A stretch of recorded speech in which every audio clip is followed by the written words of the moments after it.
अब सीताराम बनाने के लिए मिथिला में प्रवेश करते हैं श्री विश्वामित्र जी महाराज। अहिल्या जी का उद्धार करके मुनिमंडल के साथ विश्वामित्र जी के साथ राम लक्ष्मण दोनों भाई मिथिला की ओर चल दिए। बीच में गंगा जी का तट आया। गंगा जी को देख करके श्री राम जी पूछते हैं कि विश्वामित्र जी से, महाराज यह कौन सी नदी है, यह कौन सी सरिता है। विश्वामित्र बड़े अनुराग से श्री राम जी को देखने लगे। मन ही मन मानो कह रहे हो कि हद हो गई, अरे जिनके चरण से निकली है श्री गंगा नदी वे मुझसे पूछ रहे हैं यह कौन सी नदी है। अरे अभी अभी तो अहिल्या जी स्तुति कर चुकी हैं, जहीं पद सुर सरिता परम पुनीता प्रगट भई शिव शीस धरी। अरे और यह मुझसे पूछ रहे हैं कि यह कौन सी नदी है। विश्वामित्र जी ने अपनी वाणी को पवित्र करने के लिए गंगा अवतरण की कथा सुनाई, गंगा की महिमा का बखान किया। हे राम, ये परम पावनी जगत धारणी गंगा है, इन्हें प्रणाम करो। ये पवित्र गंगा नदी तुम्हारे पूर्वजों की देन है। प्रतापी इक्ष्वाकु वंश में धर्मात्मा राजा सगर हुए। उनकी प्रशंसा के कारण देवताओं का राजा इंद्र उनसे बहुत ईर्ष्या करता था। इसलिए जब महाराज सगर ने अश्वमेध यज्ञ करने का निश्चय किया तो इंद्र ने उनका अश्वमेध का घोड़ा चुरा करके महर्षि कपिल के आश्रम में छिपा दिया।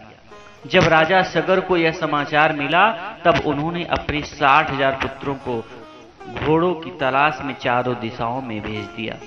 घोड़ों को खोजते खोजते पाताल लोक में अश्वमेध का घोड़ा कपिल के आश्रम में देखा।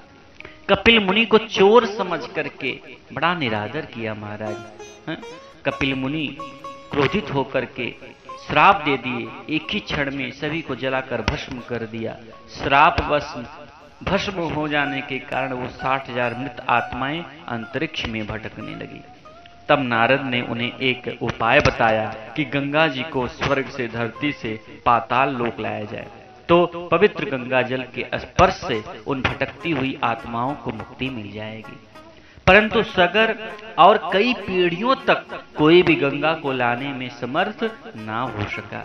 फिर दिलीप के पुत्र महाराज भागीरथी के अधिक प्रयास और तपस्या के कारण उनकी तपश्चर्या से प्रसन्न होकर के ब्रह्मा जी प्रकट हुए और उन्होंने धरती पर गंगा को लाने का वरदान भागीरथ को दिया। पर आकाश से धरती पर गिरते समय मध्य उनके वेग को ना रोका जाता तो उनकी धारा से वेग से पृथ्वी फट जाने का डर था। फिर भागीरथ घोर तपस्या करके भगवान शिव को प्रसन्न किया और महादेव ने वचन दिया कि वो गंगा जी की गिरती हुई धारा को अपने शीश पर जटाओं में धारण करेंगे और पृथ्वी को बचा लेंगे। फिर ब्रह्मा जी के आदेश से श्री विष्णु के चरण से निकल करके आकाश मार्ग से बड़े वेग से आई और भगवान शिव ने अपनी जटाओं में समेट लिया। बोले गंगेश्वर भगवान की। फिर गंगा जी भारत की पुण्य भूमि पर कलकल निनाद करती हुई बहने लगी और बहते बहते समुद्र में समा गईं और समुद्र के रास्ते गंगा जी की धारा पाताल लोक में पहुंची। असुरों ने उनका खूब सेवा अर्चन पूजन किया।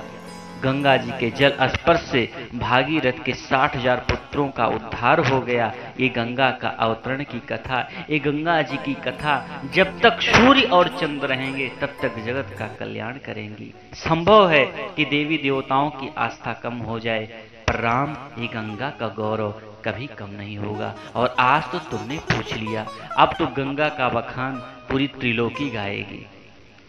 भगवान ने ऋषियों समेत गंगा जी में स्नान किया और वहां दान दिया। कौन सा दान दिया? कहा कि राम जी के साथ तो कोई पर्स लेकर के तो गए नहीं थे महाराज, पैसा लेकर के गए हो, असरफी लेकर के गए हो, हैं? कोई मुनीम भी उनके साथ नहीं थे। तो तब कौन सा दान दिया? कहा विविध दान महिदेवन पाए। ब्राह्मणों ने वहां कौन सा दान प्राप्त किया होगा? यह मुनि भी तो सब वल्कल वस्त्रधारी हैं, इनके कपड़ों में जेब ही नहीं है। आखिर वो कौन सा दान दिया? विविध दान महिदेवन पाए। तो कहा वो ब्राह्मणों को दर्शन देकर उन्हें प्रसन्नता का दान दिया है, दर्शन दान। और बंधुओं में कहूं ये बहुत बड़ा दान है, इनसे बढ़ करके कौन सा दान हो सकता है? किसको प्रसन्नता का दान देना, इससे बढ़कर के और कौन सा दान हो सकता है। अरे कुछ तुम ना दे सको तो कोई बात नहीं, केवल एक मुस्कुराहट दे दो, यह भी बहुत बड़ा दान है। मेरे अनिल भैया और मनीराम जी जो इस कार्यक्रम के मुख्य यजमान भी हैं, लखनऊ से है। हम कभी कभी लखनऊ में जाते हैं तो वहाँ लिखा रहता है कि आप मुस्कुराइए कि आप लखनऊ में हैं, लिखा रहता है कि नहीं तिवारी विश्वकर्मा जी।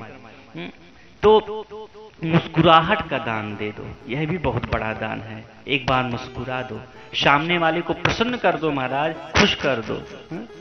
एक तो वे एक बार क्या होता है कि दो प्रकार के लोग होते हैं संसार में, दुनिया में। एक तो वे होते हैं कि वे जहाँ जाते हैं वहाँ आनंद होता है, और दूसरे वे होते हैं कि जहाँ से वो जाते हैं वहाँ आनंद होता है। समझ रहे नहीं आप? तो किस कैटेगरी के आप बनना चाहते हो, जहाँ से जाए वहाँ आनंद या जहाँ जाए वहाँ आनंद? जीवन ऐसा बनाओ कि तुम जहाँ जाओ लोग कहे कि वह आया, अब मजा आएगा, बहुत आनंद आएगा। प्रसन्नता का दान दो, आनंद का दान दो। अरे पैसे का दान तो बहुत साधारण दान है।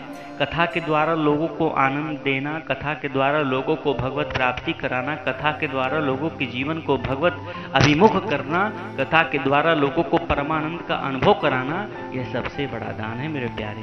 इसलिए भागवत में गोपिकाएं कथा सुनने वाले कथाकारों को भूरिदा जना कहती हैं। तव कथामृतम तप्त जीवनम कविभिरीडितम कल्मषापहम्।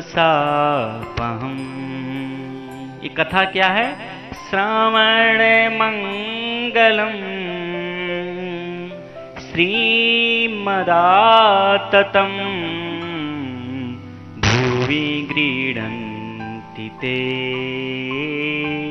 भूरिदा जना, भुवि गृह्णन्ति ते भूरिदा जना। अरे भूरिदा जना, बहुत देने वाले संसार के जो उदार हैं वो सबसे श्रेष्ठ दाता हैं।